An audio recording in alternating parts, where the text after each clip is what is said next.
सर्दियों की उस ठंडी सुबह की कल्पना करना बहुत आसान है, जब मतलब नींद खुलते ही हवा का एक सर्द झोंका महसूस होता है। हाँ, वो रजाई से बाहर निकलने का जो डर होता है। बिल्कुल। शरीर में अचानक एक सिहरन दौड़ जाती है और सबसे पहला काम होता है अलमारी से कोई मोटा ऊनी स्वेटर निकालना। और गर्मियों की दोपहरें भी तो वैसी ही होती है ना, जब सूती और हल्के कपड़े ही इकलौता सहारा लगते हैं। एकदम सही। मतलब आमतौर पे देखा जाए तो मौसम को लेकर इंसानी नजरिया बस यहीं तक सीमित रहता है कि आज क्या पहनना है या बाहर छाता लेके जाना है या नहीं। हाँ, वो बस एक रोजमर्रा की जरूरत तक रह जाता है। लेकिन अगर थोड़ा गहराई से सोचें तो हमारा शरीर असल में मौसम को भांपने वाला सबसे पहला बायोलॉजिकल सेंसर है। ये बहुत ही दिलचस्प बात है। और ये बायोलॉजिकल सेंसर ना सिर्फ सतह को महसूस करता है, सिर्फ सतह को मतलब त्वचा पर जो हवा टकराती है वो एक बहुत बड़ी, जटिल और अदृश्य मशीनरी का सिर्फ एक छोटा सा परिणाम है। मौसम कोई स्थिर चीज नहीं है। अच्छा।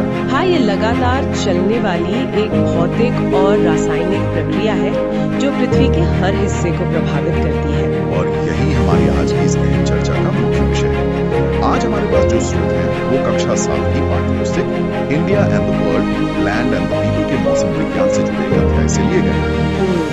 ये एक बहुत ही बुनियादी लेकिन गहरी किताब है। बिल्कुल। तो इस चर्चा का उद्देश्य मौसम को सिर्फ आज गर्मी है या सर्दी वाली रोजमर्रा की बातचीत से बाहर निकालना है। हम इसके पीछे काम कर रहे शानदार विज्ञान को समझेंगे। एकदम सही। और हम ये निकालने वाले कि इंसानों ने मतलब प्रकृति के शुरुआती संकेतों को डिकोड करने से लेकर आज के सुपर कंप्यूटर्स और सैटेलाइट्स तक का सफर आखिर कैसे तय किया। तो मुझे लगता है इस सफर की शुरुआत ये समझने से हुई है कि मौसम असल में आकार कहाँ लेता है। हाँ, क्योंकि अगर कोई रात में आसमान को देखे तो अंतरिक्ष तो अनंत लगता है। गैसों की एक बेहद पतली परत के भीतर की उथल पुथल। एक पतली परत। हाँ, और इस परत को क्षोभ मंडल या ट्रोपोस्फियर कहा जाता है। अच्छा, ट्रोपोस्फियर। हाँ, वायुमंडल की परतों को अक्सर किताबों में एक मल्टीलेयर केक की तरह दर्शाया जाता है। लेकिन मैंने एक जगह पढ़ा था कि क्षोभ मंडल को समझने के लिए गैस पर रखे एक उबलते हुए बर्तन की उपमा ज्यादा जिस पर एक ढक्कन लगा हो। अरे वाह, ये सही उपमा है ना? मतलब इस बर्तन के सबसे निचले हिस्से में जहाँ पानी खौलता है, बुलबुले उठते हैं, भाप बनती है। वो हमारा क्षोभ मंडल। बिल्कुल। सारी मौसमी घटनाएं, सारे तूफान, बादल और बारिश इसी निचले हिस्से की उथल पुथल। और इसके ऊपर की जो परतें हैं वो उस ढक्कन की तरह काम करती हैं जो इस उथल पुथल को बाहर अंतरिक्ष में जाने से रोकती है। उबलते हुए बर्तन की ये उपमा वायुमंडल के थर्मोडायनामिक्स यानी ऊष्मा प्रवैगिकी को बहुत सटीकता से समझाती है। क्षोभ मंडल सतह से औसतन 6 से 18 किलोमीटर ऊपर तक फैला है। 6 से 18 किलोमीटर? ये अंतर क्यों है? क्योंकि इस बर्तन के अंदर का तापमान ही यह तय करता है कि ये परत कहाँ कितनी मोटी होगी। अच्छा, तापमान से मोटाई तय होती है। बिल्कुल। अब भूमध्य रेखा या इक्वेटर के पास जहाँ सूरज की गर्मी सबसे ज्यादा होती है, वहाँ हवा गर्म होकर फैलती है और तेजी से ऊपर उठती है। तो फैलने की वजह से परत मोटी हो जाती है। हाँ, इसी फैलाव के कारण वहाँ क्षोभ मंडल की मोटाई 18 किलोमीटर तक पहुंच जाती है। और ध्रुवों पर? इसके विपरीत ध्रुवों या पोल्स पर अत्यधिक ठंड के कारण हवा सिकुड़ती है, भारी होकर नीचे बैठती है और वहाँ ये परत सिकुड़कर महज 6 किलोमीटर रह जाती है। यानी हवा का अपना तापमान ही हमारे मौसम के कमरे की छत की ऊंचाई तय कर रहा है। बहुत ही डायनामिक सिस्टम है। बिल्कुल, ये लगातार बदलता रहता है। लेकिन एक बात जो मुझे हमेशा से दिलचस्प लगती है वो ये है कि जब हमारे पास आज जैसी आधुनिक मशीनें और थर्मोमीटर नहीं थे, हाँ। तब भी इंसान इस डायनामिक सिस्टम को काफी हद तक समझ लेता था। हाँ, इंसान का अवलोकन बहुत तेज था। और इसमें प्रकृति खुद उसकी मदद करती थी। हाँ। मतलब मैंने पढ़ा है कि देवदार के पेड़ जिनके शंकु या पाइन कोन्स होते हैं, हाँ। वो एक प्राकृतिक हाइग्रोमीटर यानी नमी मापने वाले यंत्र की तरह काम करते हैं। एकदम सही बात है। जब हवा में नमी बढ़ती है तो वो पूरी तरह बंद हो जाते हैं। हाँ। लेकिन मुझे इसका विकासवादी कारण कभी समझ नहीं आया। आखिर एक पेड़ को मौसम का पूर्वानुमान लगाने की क्या जरूरत है? इसके पीछे का विज्ञान और विकासवादी जीव विज्ञान दोनों ही हैरान करने वाले हैं। पाइन कोन्स कोई जादू नहीं कर रहे होते हैं। तो क्या होता है उनके अंदर? उनके अंदर एक बहुत ही परिष्कृत मैकेनिकल संरचना होती है। हाँ। कोन्स की पंखुड़ियों की बाहरी परत की कोशिकाएं अंदरूनी परत की तुलना में हवा से बहुत तेजी से नमी सोखती है। अच्छा, तो वो एक स्पंज की तरह काम करती हैं। हाँ, तो जब बारिश होने वाली होती है या हवा में नमी ज्यादा होती है तो ये बाहरी परत नमी सोखकर फूल जाती है और पंखुड़ियां अंदर की तरफ मुड़कर बंद हो जाती हैं। लेकिन पेड़ को इससे क्या फायदा? विकासवादी दृष्टिकोण से इसका कारण ये है कि पाइन कोन्स के अंदर देवदार के हल्के बीज होते हैं। अगर नमी वाले मौसम में वो खुलेंगे तो बीज भारी होकर वहीं पेड़ के नीचे गिर जाएंगे। ओहो, जहां उन्हें पनपने की जगह ही नहीं मिलेगी। बिल्कुल। तो वो इंतजार करते हैं कि मौसम सूखे, हवा से नमी गायब हो, ताकि उनकी पंखुड़ियां सिकुड़कर वापस खुलें और हल्के बीज हवा के झोंकों के साथ मीलों दूर तक उड़ सकें। एकदम सटीक। प्रकृति ने अपने अस्तित्व को बचाए रखने के लिए मौसम के साथ एक अचूक तालमेल बिठा लिया है। और सिर्फ पेड़ ही नहीं, जानवरों में भी ऐसा होता है ना? हाँ, चींटियों का अपने अंडों को सुरक्षित ऊंची जगहों पर ले जाना, या पश्चिमी घाट में मेंढकों का बारिश से पहले एक खास आवाज में टर्राना। हाँ, मैंने भी सुना है इसके बारे में। ये सभी वायुमंडलीय दबाव और नमी में होने वाले सूक्ष्म बदलावों के प्रति उनकी जैविक प्रतिक्रियाएं हैं। लेकिन यहाँ मैं एक सवाल उठाना चाहूंगा। हाँ, बताइए। अगर प्रकृति पहले से इतनी स्मार्ट थी, मतलब चींटियां और पाइन कोन्स हमें मौसम का इतना सटीक अंदाजा दे रहे थे, तो हमें इन बड़े बड़े मौसम विभागों और मशीनों की जरूरत ही क्यों पड़ी? ये सवाल बहुत वाजिब है। क्या हमने मशीनों पर निर्भर होकर अपने खुद के बायोलॉजिकल सेंसर्स को और प्रकृति को पढ़ने की अपनी क्षमता को कमजोर नहीं कर लिया है? ऐसा सोचना स्वाभाविक है, लेकिन प्राकृतिक संकेतों की एक बहुत बड़ी सीमा होती है।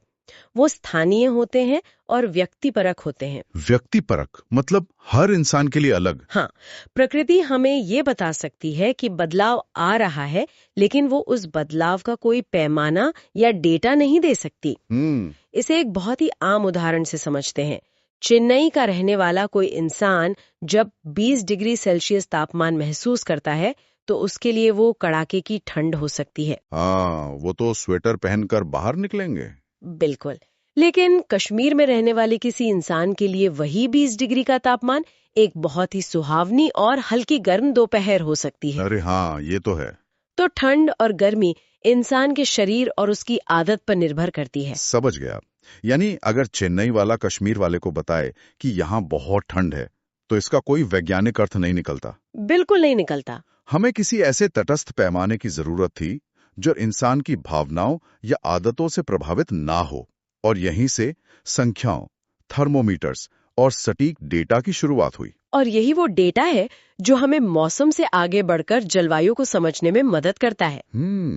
मौसम और जलवायु का फर्क। हाँ, जब हम हर दिन का अधिकतम और न्यूनतम तापमान मापते हैं, उसका दैनिक औसत निकालते हैं और तापमान की सीमा तय करते हैं, तो हम सिर्फ एक दिन की बात नहीं कर रहे होते। एकदम सही।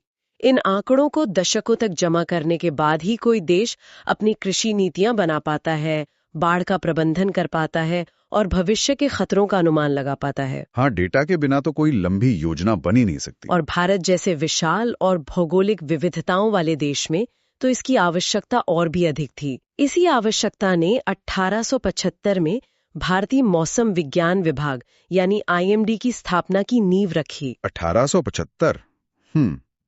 यानी आधुनिक विज्ञान के इस क्षेत्र में भारत का प्रवेश काफी पहले हो गया था। बिल्कुल। वैसे मैंने स्रोत में देखा कि IMD का जो आधिकारिक आदर्श वाक्य है वो प्राचीन भारतीय ग्रंथ मनुस्मृति से लिया गया है। हाँ, वो श्लोक बहुत ही गहरा है। वो है आदित्यात जायते वृष्टिः, जिसका अर्थ है सूर्य से वर्षा की उत्पत्ति होती है। ये कोई साधारण बात नहीं है। एकदम नहीं, ये बहुत बड़ा वैज्ञानिक अवलोकन था। मतलब पश्चिमी विज्ञान के जल चक्र को पूरी तरह से मैप करने और समझने से हजारों साल पहले प्राचीन भारतीय दर्शन ने ये डिकोड कर लिया था कि बारिश का असली इंजन बादल नहीं बल्कि सूरज है। और ये जल चक्र के विज्ञान का सबसे सटीक सार है। सूर्य की ऊष्मा केवल समंदर के पानी को भाप में ही नहीं बदलती, बल्कि वो उस हवा को भी गर्म करती है जो इस भाप को ढोती है। मतलब हवा भी सूरज से ही ऊर्जा ले रही है। बिल्कुल। जब ये गर्म और नमी से भरी हवा हल्की होकर वायुमंडल में ऊपर उठती है तो ऊंचाई पर तापमान कम होने के कारण ये ठंडी होती है, संघनित होती है और फिर बादलों का रूप ले लेती है। तो सूरज इस पूरी प्रक्रिया का इंजन हुआ? हाँ, बिल्कुल। लेकिन इस इंजन को चलायमान रखने में और हवा को एक जगह से दूसरी जगह धकेलने में एक अदृश्य खिलाड़ी का सबसे बड़ा हाथ होता है, और वो है वायुमंडलीय दबाव या एटमॉस्फेरिक प्रेशर। हाँ, ये एक ऐसा कॉन्सेप्ट है जो अक्सर लोगों को थोड़ा जटिल लगता है। बिल्कुल लगता है। लेकिन इसे जटिल होने की जरूरत नहीं है। बस ये याद रखने की जरूरत है कि हवा का भी अपना एक वजन होता है। हवा का वजन ये महसूस तो नहीं होता। होता नहीं है, लेकिन पृथ्वी का गुरुत्वाकर्षण वायुमंडल की गैसों को अपनी तरफ खींचता है।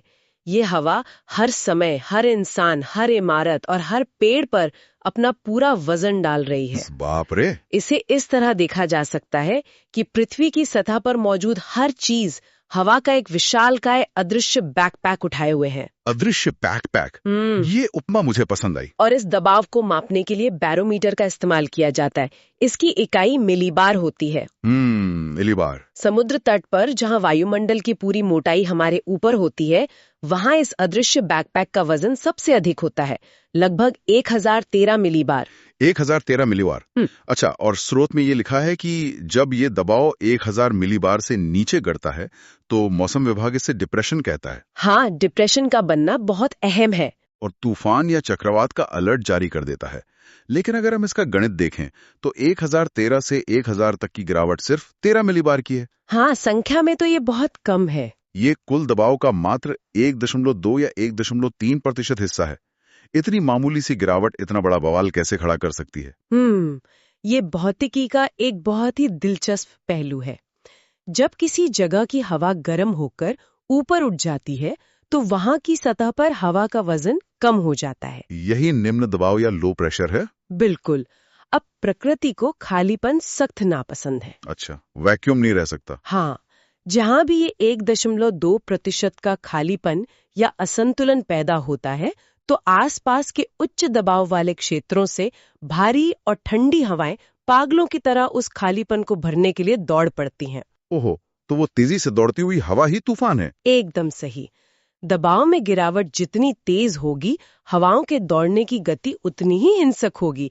ये छोटी सी गिरावट ही एक शांत दिन को विनाशकारी चक्रवात में बदल देती है। यानी वो 1.2% का अंतर प्रकृति के लिए एक वैक्यूम क्लीनर की तरह काम करता है, जो आसपास की सारी हवा को अपनी तरफ खींच लेता है। बिल्कुल सटीक कहा। ये तो हुई क्षैतिज या हॉरिजॉन्टल बदलाव की बात, लेकिन इस अदृश्य बैकपैक का वजन ऊंचाई के साथ भी बदलता है ना? हाँ, बिल्कुल बदलता है। ऊंचाई के साथ वायुमंडल पतला होता जाता है। स्रोत में लद्दाख के खारदुंगला पास का जिक्र है, जो करीब 5600 मीटर की ऊंचाई पर है। वहां यह दबाव गिरकर सीधा 650 मिलीबार रह जाता है। और यहीं पर शरीर के बायोलॉजिकल सेंसर का सबसे बड़ा परीक्षण होता है। 1013 से सीधा 650 मिलीबार पर आना एक बहुत बड़ा झटका है। हाँ, वो तो है। लोगों को अक्सर लगता है कि पहाड़ों पर ऑक्सीजन कम हो जाती है, लेकिन असल में हवा में ऑक्सीजन का प्रतिशत 21% ही रहता है। क्या सच में? तो फिर सांस क्यों फूलती है? होता ये है कि हवा का दबाव कम होने से हवा का घनत्व कम हो जाता है। हवा के अणु एक दूसरे से बहुत दूर दूर फैल जाते हैं। अच्छा, तो इसका मतलब ये हुआ कि जब कोई खारदुंगला में सांस खींचता है तो फेफड़ों में हवा का आयतन तो उतना ही जाता है, लेकिन उस हवा में ऑक्सीजन के अणु बहुत कम होते हैं। बिल्कुल सही पकड़ा। हर सांस में शरीर को जरूरत से कम ऑक्सीजन मिलती है। तो शरीर इसकी भरपाई कैसे करता है? इस कमी को पूरा करने के लिए दिल को बहुत तेजी से धड़कना पड़ता है, ताकि खून जल्दी जल्दी फेफड़ों तक पहुंचे, और फेफड़ों को ज्यादा मेहनत करनी पड़ती है। इसी वजह से बिना एक्लेमेटाइज हुए इतनी ऊंचाई पर जाने से सांस फूलती है और चक्कर आते हैं। हाँ, बिना शरीर को उस कम दबाव की आदत डाले वहां जाना बहुत खतरनाक हो सकता है। इंसान बेहोश भी हो सकता है। ये एक बेहतरीन उदाहरण है कि हवा का दबाव सिर्फ मौसम को ही नहीं, बल्कि सीधे तौर पर इंसानी शरीर के काम करने के तरीके को भी नियंत्रित कर रहा है। बिल्कुल, हम मौसम से अलग नहीं हैं। अब हमने ये तो समझ लिया कि दबाव में जो अंतर आता है, कहीं खालीपन और कहीं भारीपन, उसे भरने के लिए हवा जो दौड़ लगाती है वही पवन या विंड है। हाँ, हवा का बहना ही पवन कहलाता है। एनीमोमीटर से हवा की गति मापी जाती है और विंड वेन से उसकी दिशा। ये तो स्कूलों में भी पढ़ाया जाता है। लेकिन मेरे लिए ज्यादा दिलचस्प ये जानना है कि हवा की दिशा का ये डेटा असल में हमारे क्या काम आता है। हवा की दिशा का डेटा सिर्फ विमान उड़ाने वाले पायलटों के लिए ही जरूरी नहीं है। हालांकि उनके लिए टेक ऑफ और लैंडिंग में ये जीवन और मृत्यु का सवाल होता है। हाँ, मैंने देखा है हवाई अड्डों पर वो एक कपड़े का ट्यूब सा टंगा होता है। हाँ, उसे विंड सॉक कहते हैं। वो हवाई अड्डे और रासायनिक कारखानों पे लगाए जाते हैं। लेकिन अगर हम इसे व्यापक पैमाने पर देखें तो पवनें पृथ्वी का ब्लड सर्कुलेशन सिस्टम है। Blood circulation system? हाँ, वो समुद्र के ऊपर बने नमी वाले बादलों को हजारों किलोमीटर दूर सूखी जमीनों तक पहुंचाती हैं। तो बारिश को ढोने का काम हवा करती है? बिल्कुल। अगर भारत के किसान को ये नहीं पता होगा कि मानसूनी हवाएं किस दिशा से आ रही हैं, तो वो अपनी बुआई की योजना कैसे बनाएगा? सही बात है। हवाएं ही ये तय करती है कि कौन सा इलाका हरा भरा रहेगा और कौन सा इलाका रेगिस्तान बन जाएगा। और जब ये हवाएं बादलों को सही जगह पहुंचा देती हैं तो बारिश होती है। अब बारिश को मापने के तरीके ने मुझे हमेशा हैरान किया है। अच्छा, वो रेन गेज वाला तरीका। हाँ, जब खबरों में बताया जाता है कि आज शहर में 5 मिलीमीटर बारिश हुई, तो इसका असल गणित क्या है? मतलब एक छोटे से रेनगेज के ट्यूब में जमा हुए पानी से कोई पूरे शहर के ऊपर बरसे पानी का अंदाजा कैसे लगा सकता है? ये ज्यामिति और आयतन का एक बहुत ही शानदार इस्तेमाल है। रेनगेज में ऊपर एक निश्चित क्षेत्रफल वाली कीप या फनल होती है और नीचे एक मापक सिलेंडर। ठीक है। जब हम कहते हैं कि 5 मिलीमीटर बारिश हुई, तो हम असल में गहराई या डेप्थ की बात कर रहे होते हैं। गहराई मतलब पानी कितना गहरा भरा? हाँ, इसका सिद्धांत ये है कि अगर उस पूरे शहर या इलाके की जमीन एकदम समतल होती। अच्छा, मान लीजिए कोई ढलान नहीं है। बिल्कुल। पानी न तो मिट्टी में सोखा जाता, न नालियों में बहता और न ही भाप बनकर उड़ता। तो क्या होता? तो उस पूरे शहर के हर इंच पर 5 मिलीमीटर मोटी परत खड़ी हो जाती। ओहो, तो क्योंकि रेन गेज का क्षेत्रफल और शहर का क्षेत्रफल एक ही अनुपात में बारिश ग्रहण कर रहे हैं, इसलिए वो 5 मिलीमीटर की रीडिंग पूरे इलाके के लिए लागू होती है। एकदम सही। फिर उस 5 मिलीमीटर को शहर के कुल क्षेत्रफल से गुणा करके वैज्ञानिक ये बता सकते हैं कि असल में कितने करोड़ लीटर पानी आसमान से गिरा है। ये एक बहुत ही सरल लेकिन शक्तिशाली गणित है ना कमाल का?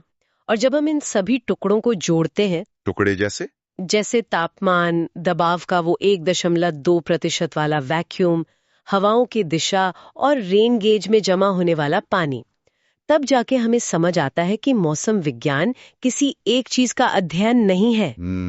ये सब आपस में जुड़ा है। हाँ, ये पृथ्वी की सतह पर चल रही एक बहुत बड़ी, जटिल और असीमित मशीनरी को डिकोड करने का प्रयास है। आज की इस चर्चा से ये बिल्कुल साफ हो जाता है कि इंसान ने अपनी बायोलॉजिकल सिहरन और प्रकृति के संकेतों से लेकर, जो चींटियों और पाइन कोन से शुरू हुए थे, बिल्कुल वहां से लेकर हवा के दबाव और आयतन के गणित तक का जो सफर तय किया है, वो उसकी जिज्ञासा और बुद्धिमत्ता की सबसे बड़ी जीत है।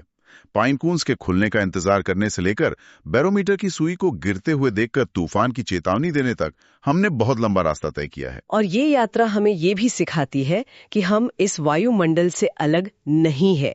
हम उसी उबलते हुए बर्तन के निचले हिस्से में रहते हैं। एकदम सच। मौसम में होने वाला हर छोटा बदलाव, चाहे वो खारदुंगला का कम दबाव हो या समुद्र तट पर बनता हुआ डिप्रेशन, वो सीधे तौर पर हमारे जीवन को आकार देता है। और यहीं पर एक विचारणीय सवाल खड़ा होता है।